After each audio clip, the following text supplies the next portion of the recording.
마태복음 5장 27절에서 37절의 말씀을 우리 다 같이 봉독하시겠습니다. 또 간음하지 말라 하였다는 것을 너희가 들었으나 나는 너희에게 이르노니 음욕을 품고 여자를 보는 자마다 마음에 이미 간음하였느니라. 만일 내 오른눈이 너로 실족하게 하거든 빼어내버리라. 내 백체 중 하나가 없어지고 온몸이 지옥에 던져지지 않는 것이 유익하며, 또한 만일 내 오른손이 너로 실족하게 하거든 찍어내버리라. 내 백체 중 하나가 없어지고 온몸이 지옥에 던져지지 않는 것이 유익하니라. 또 일렀을 때 누구든지 아내를 버리려거든 이혼 증서를 줄 것이라 하였으나 나는 너희에게 이르노니 누구든지 음행한 이유 없이 아내를 버리면 이는 그로 간음하게 함이요 또 누구든지 버림받은 여자에게 장가드는 자도 간음함이니라. 또 옛사람에게 말한 바 헛맹세를 하지 말고 내 맹세한 것을 주께 지키라 하였다는 것을 너희가 들었으나 나는 너희에게 이르노니 도무지 맹세하지 말지니 하늘로도 하지 말라 이는 하나님의 보좌이며 땅으로도 하지 말라 이는 하나님의 발등상이며 예루살렘으로도 하지 말라 이는 큰 임금의 성임이요 내 머리로도 하지 말라 이는 내가 한 터럭도 희고 검게 할 수 없음이라. 오직 너희 말은 옳다 옳다 아니라 아니라 하라. 이에서 지나는 것은 악으로부터 나느니라. 아멘. 할렐루야. 좋은 아침입니다. 저는 오늘 우리가 함께 봉독한 마태복음 5장 27절에서 37절의 말씀을 가지고 나는 너희에게 이르노니 라는 제목으로 여러분과 함께 은혜를 나누고자 합니다. 함께 따라해 보겠습니다. 나는 너희에게 이르노니, 나는 너희에게 이르노니. 마태복음 5장 27절에서 37절은 세 가지의 주제로 구성이 되어져 있습니다. 27절에서 30절까지는 음행하는 것과 간음하는 것에 대해서 예수님께서 말씀해 주고 계시고, 31절에서 32절까지는 이혼에 관한 것, 그리고 33절에서 37절에는 맹세하는 것에 대해서 말씀하고 계십니다. 어제 김민호 목사님께서 5장 17절에서 5장 17절을 가지고 그 이하의 말씀을 가지고 설교하면서 5장 17절부터 5장 마지막까지는 한 번에 읽어 내려가야 하는 것이라고 이야기하셨습니다. 왜 그런 거 하니?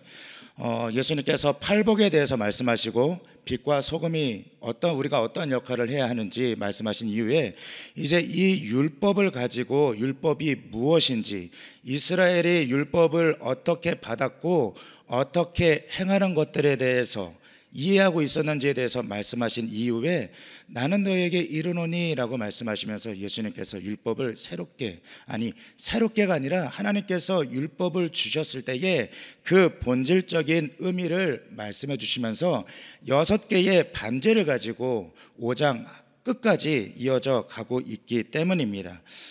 예수님께서 율법을 말씀하시면서 율법을 제시하시는 패턴은 이와 같습니다. 옛사람에게 말한 바 혹은 무엇을 하지 말라는 것을 너희가 들었나니 모세를 통하여서 이스라엘 백성이 받았고 가지고 있었던 율법에 대해서 먼저 말씀을 하신 이후에 나는 너희에게 이르노니 라고 말씀하시면서 새로운 율법, 하나님께서 율법을 주셨을 때의 그 본질적인 의미를 우리에게 가르쳐 주고 계십니다.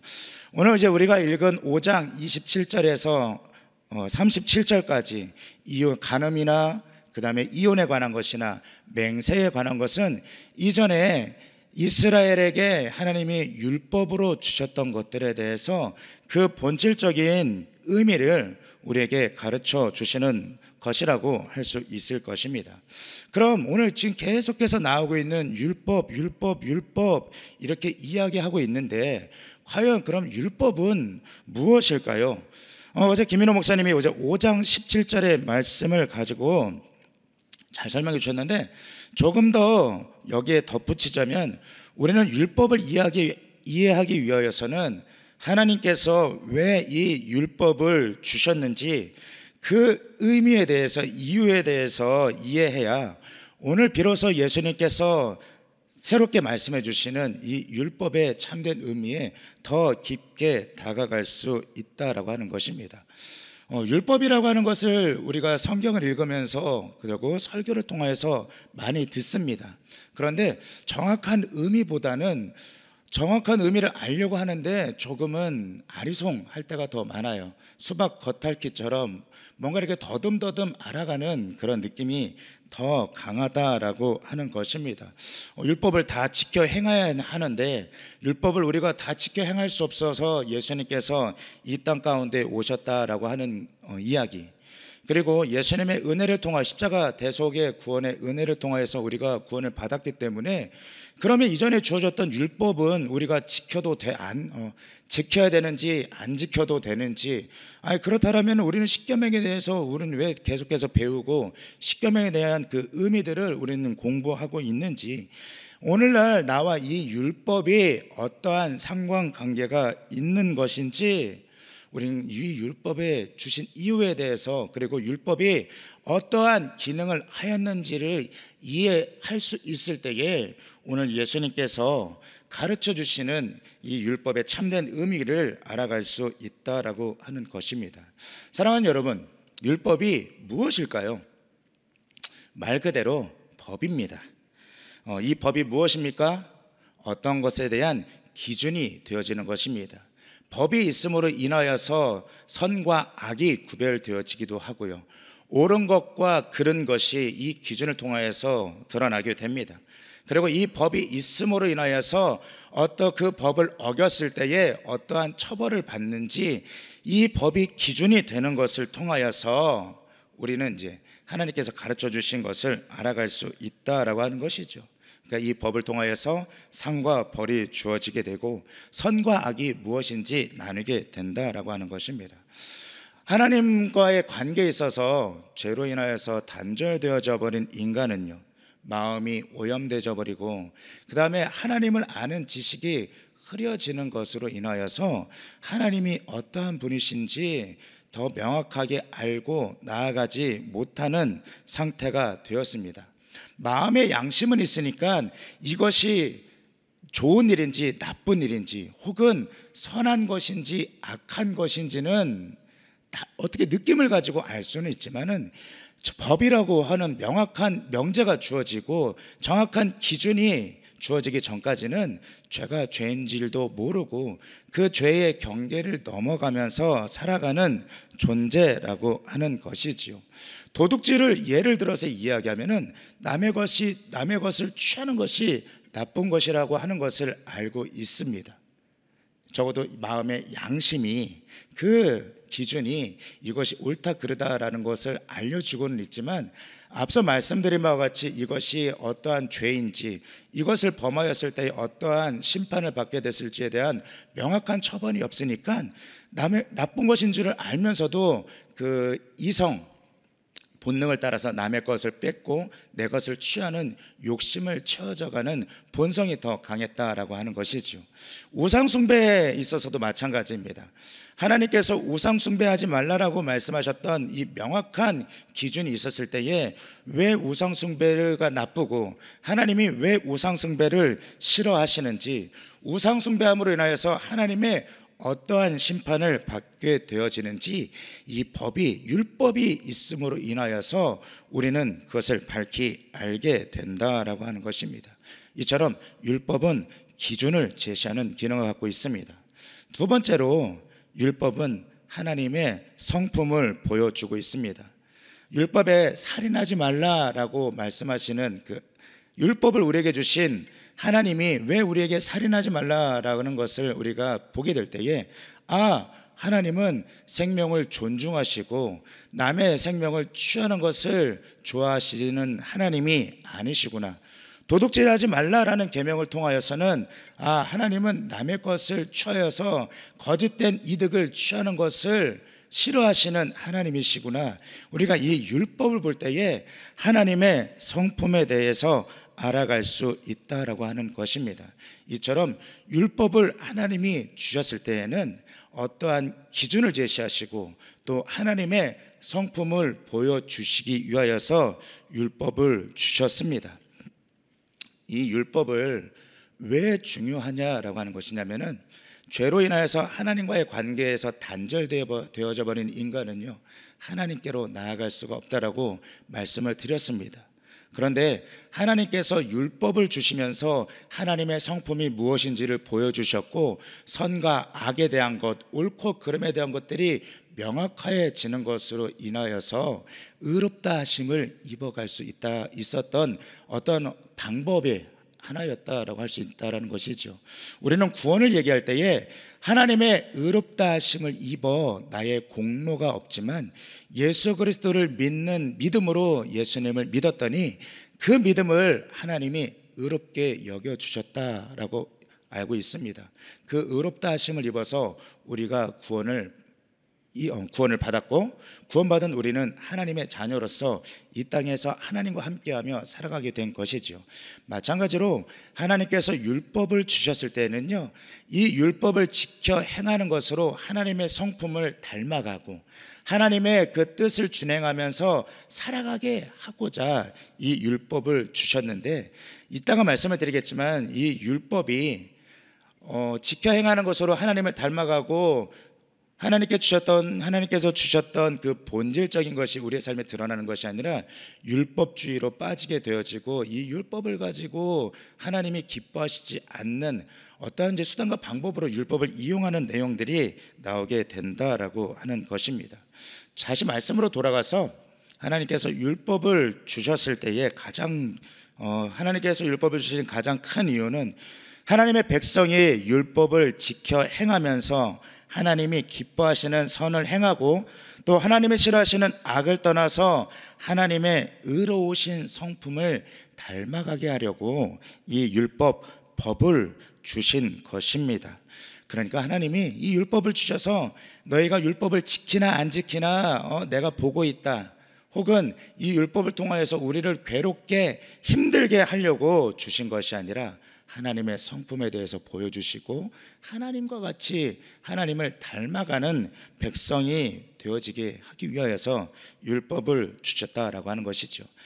이스라엘의 역사를 통하여서 볼 때 이스라엘 백성이 이 율법을 가장 소중히 여기고 또 가장 귀중히 생각하고 지켰던 때가 있습니다.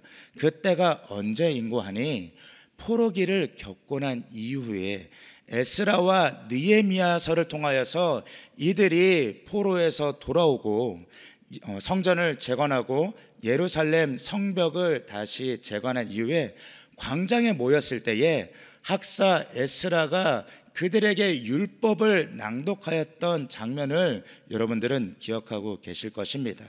율법을 낭독하여 줄 때 이스라엘 백성이 그 말씀을 율법을 울면서 들었다라고 기록되어져 있습니다. 그리고 하나님의 율법이 선포되어질 때에 아멘 아멘 화답하면서 그들이 포로가 선민임에도 불구하고 포로의 시기, 하나님의 심판을 겪게 되는 것은 율법을 어기고 하나님 기뻐하시지 않은 일들을 행함으로 인하여서 우리가 하나님의 심판을 받았다는 것들에 대해서 기억을 하고, 그때부터 율법을 더욱더 철저하게 지키고 하나님의 율법을 주셨을 때에 그 본질적인 의미를 회복하면서 살아가고자 했다라고 하는 것이지요. 그래서 보면은 포로기에서 돌아간 이후에 이스라엘의 죄악에 대한 것 중에 우상 숭배하였다라고 하는 기록이 없습니다. 구약의 이전에는 하나님을 알고 하나님의 백성임에도 불구하고 하나님께서 싫어하셨던, 하나님께서 원치 않았던 그 우상 숭배와 가증한 것들을 행하며 살았지만 하나님의 심판, 그 포로기를 겪고 이제 돌아온 이후에는 하나님의 말씀을 준행하면서 율법을 가지고 살아가는 그 백성이 되었다라고 하는 것이죠.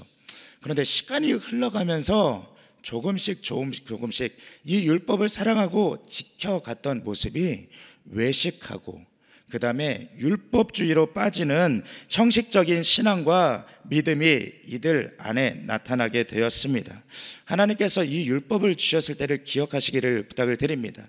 하나님의 뜻을 이들에게 가르쳐 주시고 하나님의 성품을 드러내고 그것을 지킴으로 인하여서 하나님의 백성이 의로워지는 것, 거룩하여지는 것을 하나님께서 목적으로 두고 이스라엘 백성에게 주셨는데, 시간이 흘러감에 따라서 이스라엘 백성은 자신들이 이 율법을 받았다라고 하는 선민이라고 하는 우월주의가 이들에게 있었고요, 거짓하고 외식되어진 신앙의 모습을 가지고 이 율법을 지켜 행하는 것으로 자기를 높이고 남을 정죄하고 판단하는 도구로 이 율법을 사용하였습니다.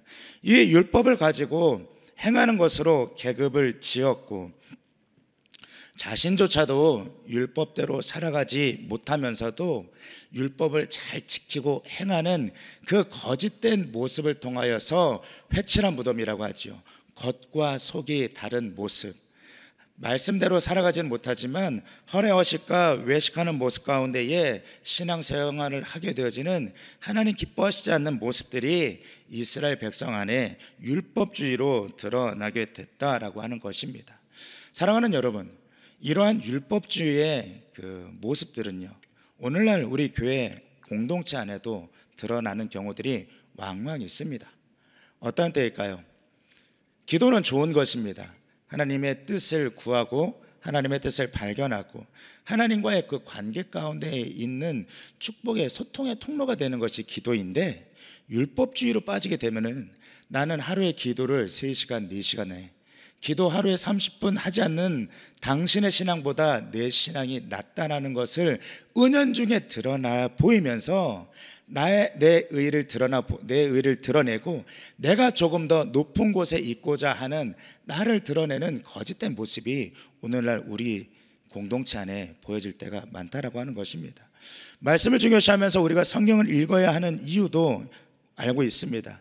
말씀을 읽고 대할 때에 또 적용할 때에 하나님의 말씀을 통하여서 내가 더욱더 하나님의 뜻을 알고 하나님께 다가가는 것이 우리가 말씀을 읽어야 될 이유와 목적이 됨에도 불구하고, 나는 성경을 몇 독을 하였다, 나는 성경을 몇 번을 하였다, 하루에 성경 한 장도 읽지 않는 너보다 내가 더 낫고 내가 이야기하는 것이 너가 얘기하는 것보다 더 낫다라고 하는 것을 통하여서 목에 힘 좀 주고 나를 더욱더 드러내려고 하는 율법주의적인 성향이 오늘 우리 교회 안에 있다라고 하는 것이지요.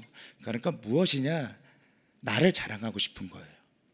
내 신앙생활과 내 모습을 통하여서 하나님의 의가 드러나는 것이 아니라 교묘하게 거짓되게 포장하는 것을 통하여서 나를 드러내고 싶어하는 욕심과 이 욕망들이 드러난다라는 것이지요.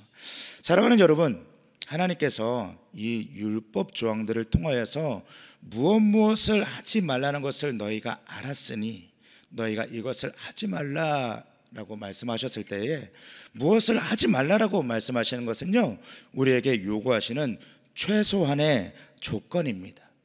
어떤 것을 하지 말라는 것을 통해서 어떠한 경계를 넘어가게 하지 않는, 신앙 공동체 밖으로 넘어가지 아니하고 죄 밖으로 넘어가지 아니하고 그 경계 안에서 살아가게 하시는 안전장치와 같이 주신 것이 이 율법이고, 어떤 것을 하지 말라라고 말씀하셨을 때에 최소한의 요구 조건, 이 안에서 너희가 머무를 때에 너희는 안전하고, 이 율법 안에 또 하나님의 말씀 안에 있을 때에 지켜 행할 때에 하나님의 말씀, 하나님의 성품을 닮아갈 수 있다라고 하는 것입니다.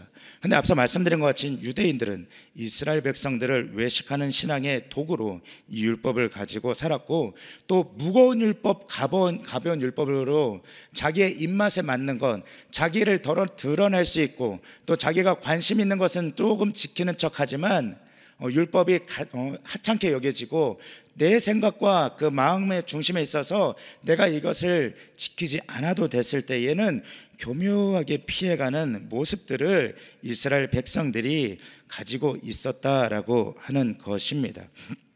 이처럼 옛사람의 말함과 옛사람에게 말한 바 무엇을 하지 말라고 하는 것을 너희가 들었으나 나는 너희에게 이르노니라고 하는 이 예수님의 그 말씀을 통하여서 율법이 본질이 무엇인지를 오늘날 우리에게 말씀해 주고 계십니다.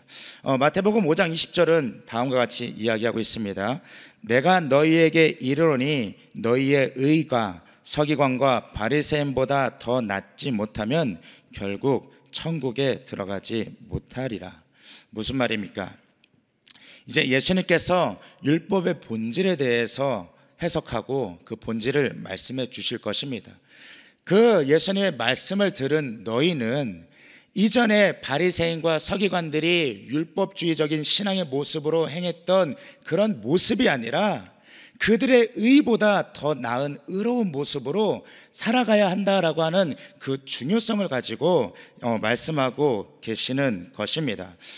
우리는 이제 27절에서 마태복음 5장 27절에서 37절은 음행과 간음하는 것, 그 다음에 이혼에 관한 것, 그 다음에 맹세하는 것, 이 세 가지 주제에 대해서 예수님께서 말씀을 하고 계시는데요, 시간 관계상 이 세 가지를 다 다룰 수는 없을 것 같습니다. 그래서 27절에서 30절까지의 음행과 간음하는 것들에 통하여 음행과 그 간음에 대한 예수님의 말씀과 그 가르침을 통하여서 오늘날 이 새롭게 해석되어진 이 율법이 오늘날 우리에게 어떻게 적용되어지고 또 우리는 어떻게 살아가야 하는지를 조금 더 깊게 다루어 보도록 하겠습니다. 우리 5장 27절에서 28절의 말씀을 함께 읽어 보도록 하겠습니다. 시작. 또 간음하지 말라 하였다는 것을 너희가 들었으나 나는 너희에게 이르노니 음욕을 품고 여자를 보는 자마다 마음에 이미 간음하였느니라. 사랑하는 여러분, 외식하는 신앙의 그 모습을 가지고 있는 사람이요, 율법을 지키는 척하면서 의로운 신앙생활을 하는 모습이 사람들의 눈에는 좋아 보일 수 있습니다. 저 사람은 율법을 다 지켜 행하고 하나님을 사랑하는 모습으로 인해서 율법을 범하지 않잖아, 간음하지 않잖아 라는 평판을 듣게 되겠지요. 또 율법주의에 빠져있는 자신조차도 나는 하나님을 사랑하여서 간음하지 않으니까 나는 율법을 지키는 사람이야 라고 생각하면서 다른 사람들의 그 시선에 자기를 좀 더 드러내고 자기의 의로운 사람들에게 인정받고자 하는 모습들이 더욱더 드러나게 되겠지요. 그러니까 율법에 관심 있는 사람들은요, 율법을 범했느냐 범하지 않았느냐, 율법 준행의 유무에 더 관심이 있습니다. 그런데 예수님은 이것에 대해서 간음하지 않았다라는 것으로 너희들이 율법을 지켰다라고 이야기하지만 마음에 음욕을 품고 여자를 바라보는 자마다 이미 간음하였다라고 말씀해 주고 계십니다. 사람은 외모를 보거니와 나 야훼는 마음의 중심을 보느니라 말씀하신 것 같처럼 사람의 외면에 보여지는 것이 아니라 죄를 범하는 그 마음에 예수님은 더욱더 관심과 그 시작에 중요하다는 것을 이야기하고 계십니다. 음욕은 간음의 시작이고 음욕의 마지막 그 끝이 간음이기 때문에 예수님은 그 죄가 시작되어지는 그 마음의 중심에 관심이 있는 것이죠. 사랑하는 여러분, 음욕이 왜 나쁜 것일까요? 그것은 하나님이 인간을 창조하셨을 때에 자신의 형상을 닮은 하나님의 인격을 닮은 그 인격체로 창조하셨는데 음욕을 품고 그 사람을 바라보게 되면요, 그 인격을 비인격화시키고요, 성적인 대상으로만 여기게 됨으로 인하여서 그 사람의 인격을 묵살시켜버리는 행위가 이 음욕적인 것을 통하여서 나타나기 때문에 나쁜 것입니다. 그 음욕이 뿌리가 되어서 시작되어지고 발달되어지는 것으로 인하여서 간음으로 확장되어지고 하나님 싫어하시는 간음을 행하는 것으로 율법을 어겨간다라고 하는 것입니다. 그렇기 때문에 예수님은 말씀하십니다. 너희들이 사람들 앞에 율법을 지켜서 간음하지 않았다는 것으로 자랑하느냐? 그러나 너의 마음이 더럽고 너의 마음 가운데 음욕을 품고 여자를 바라봤다라는 것은 그것 자체가 이미 간음하는 것으로 인해서 율법을 범한 것이니라. 그렇기 때문에 너희들은 마음을 지키고 그 마음의 선한 것을 통하여서 하나님의 선하고 의로우심을 따라 율법을 지켜나가는 그 하나님 기뻐하시고 인정하시는 신앙과 믿음 생활을 해야 한다라고 하는 것이죠. 이러한 믿음 가운데에 마음을 지켜가시는 여러분 되시기를 예수님의 이름으로 축원드립니다. 그리고 그 다음 절인 30절에서 31절은 마음을 지키는 것에 대해서 이와 같이 말씀하고 계십니다. 만일 내 오른눈이 너로 실족하게 하거든 빼어내버리라. 내 백체 중 하나가 없어지고 온 몸이 지옥에 던져지지 않는 것이 유익하며, 또한 만일 내 오른손이 너로 실족하게 하거든 찍어내어 버리라. 내 백체 중 하나가 없어지고 온 몸이 지옥에 던져지지 않는 것이 유익함이니라. 이 말씀을 문자 그대로 오늘날 우리에게 적용하게 된다면 어떠한 일들이 벌어지게 될까요? 이 자리에 서 있는 저부터, 그리고 이곳에 나와 예배 드리시는 또 각 처소에서 예배 드리시는 우리 귀한 성도님들의 육체 중에 눈과 팔 성한 곳이 있을까요? 이 말씀을 문자적으로 적용하는 것보다는요, 왜 예수님께서 이렇게 말씀하셨는지 우리는 그 의미를 깨닫고 더욱더 깊게 다가가야 할 것인데, 결국은 이 말입니다. 죄에 대해서 경계하라고 하는 것입니다. 앞서 마음에 대해서 말씀을 드리지 않았습니까? 죄는요, 이 눈은요, 마음하고 연결되어져 있어서 눈으로 보는 것이 그대로 마음에 전달되어지게 됩니다. 다윗이 그 천추의 한이 되었던 밧세바를 범하였던 사건이 언제 일어났을까요? 그가 왕궁을 거닐다가 목욕하고 있는 밧세바를 보았을 때에 그 마음이 지켜지지 못하고 그 마음에 음욕이 일어났습니다. 그것을 통하여서 어떤 일이 벌어졌습니까? 충신 우리아를 전장에서 죽게 만들었고, 밧세바를 범하는 일이 하나님 앞에 하나님을 사랑하였던 그 다윗의 삶 가운데에 한이 되어 나타나는 모습을 우리는 성경 말씀을 통해서 볼 수 있게 됩니다. 창세기에 뱀이 하와에게 다가가서 하와가 죄에 빠지게 하였을 때에 선악과를 따다 놓고 강제로 내가 이것을 먹어라 이야기하였을까요? 아니요. 조심스럽게 다가가서 그 마음을 미혹하였습니다. 하나님이 정말 선악과를 먹지 말라고 얘기했어? 아니야. 이것을 먹어도 너희들은 죽지 않을 거야. 이것을 먹는 날에 너희 눈이 밝아져서 선악을 구별할 수 있게 될 것이고 하나님과 같이 너희가 그런 존재가 될 것이야 라는 마음이 오염돼 버린 상태에서 하와가 선악과를 보았더니 어떻게 보였습니까?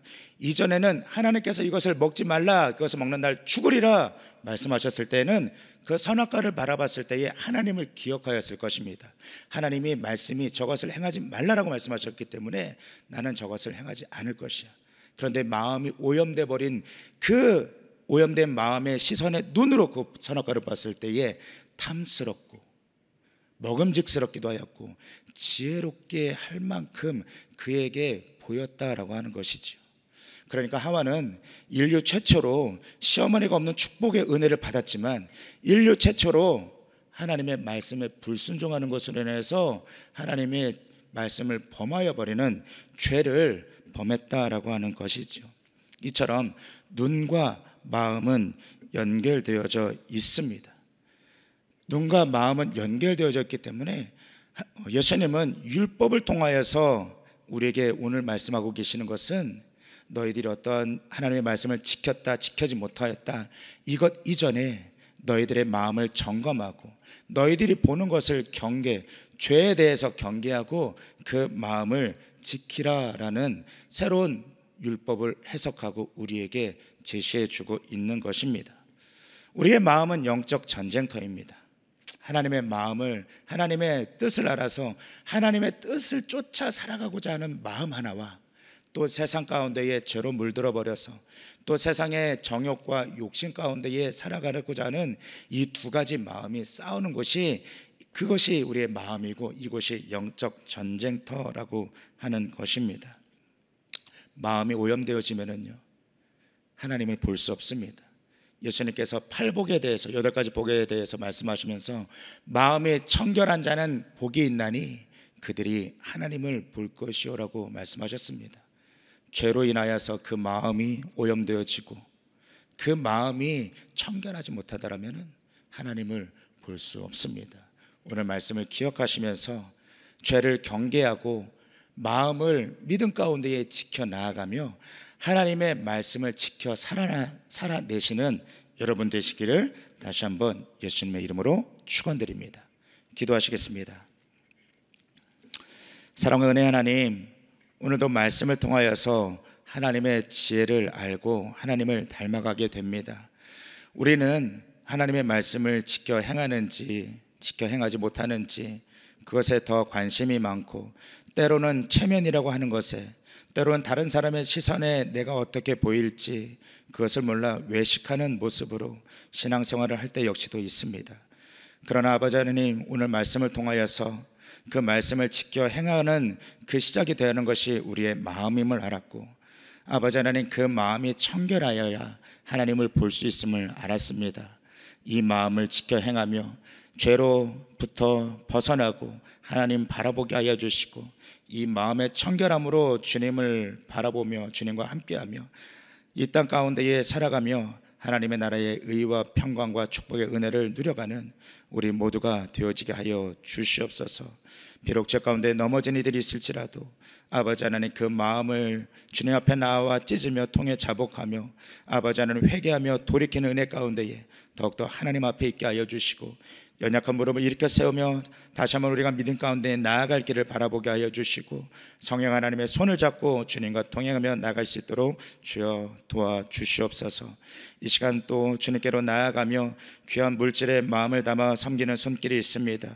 아버지 하나님, 물질에 마음을 담아 드리고 또 아버지 하나님 구별하여 드릴 때에 하나님 기뻐 흠양하시는 아버지 하나님 물질 되어지게 하여 주시고, 이 물질이 쓰여지는 것을 통해서 하나님의 영광과 또 아버지 하나님의 선하심의 평판들이 널리 퍼져가게 하여 주시옵소서. 드린 손길에 또 아버지 하나님 축복의 은혜를 더하여 주셔서 궁핍하거나 곤비치 않게 하여 주시고, 하나님의 은혜 가운데 늘 충만하여 구워주고 나누어지는 아버지 하나님 귀하고 복된 축복의 인생 되어지게 하여 주시옵소서. 이 시간 기도합니다. 기도할 때에 또 아버지 우리의 모든 문제를 아뢰고 또 아버지 우리가 함께 나누는 중보의 제목을 가지고 기도할 때에 하나님의 뜻으로 기도하게 하여 주시고, 하나님의 말씀의 능력 가운데 인내하게 하여 주시고, 또 아버지 하나님의 약속의 확실한 가운데 서게 하여 주시고, 그 능력 가운데에 충만케 되어지게 하여 주시옵소서. 감사드리며 살아서 역사하시는 우리 주 예수님의 이름으로 기도드리옵나이다. 아멘. 하늘에 계신 우리 아버지여, 이름이 거룩히 여김을 받으시오며 나라가 임하시오며 뜻이 하늘에서 이루어진 것 같이 땅에서도 이루어지리라. 오늘 우리에게 일용할 양식을 주시옵고, 우리가 우리에게 죄 지은 자를 사하여 준 것 같이 우리의 죄를 사하여 주시옵고, 우리를 시험에 들게 하지 마시옵고 다만 악에서 구하시옵소서. 나라와 권세와 영광이 아버지께 영원히 있사옵나이다. 아멘. 우리 하나님께 감사와 영광의 박수 올려드리시겠습니다. 이제 기도하는 시간입니다. 우리 나라와 민족을 위하여서, 조영기 원로 목사님 네 분의 건강을 위하여서, 또 이영훈 대표총회장님의 사역을 위하여서, 또 여의도 순복음 분당교회를 담임하시는 우리 황선욱 담임 목사님의 사역과 목회를 위하여서, 성령 충만과 개인의 문제 해결을 위하여서 우리 다 같이 주여 삼창하시고 이 시간 간절히 기도하시겠습니다. 주여, 주여, 주여.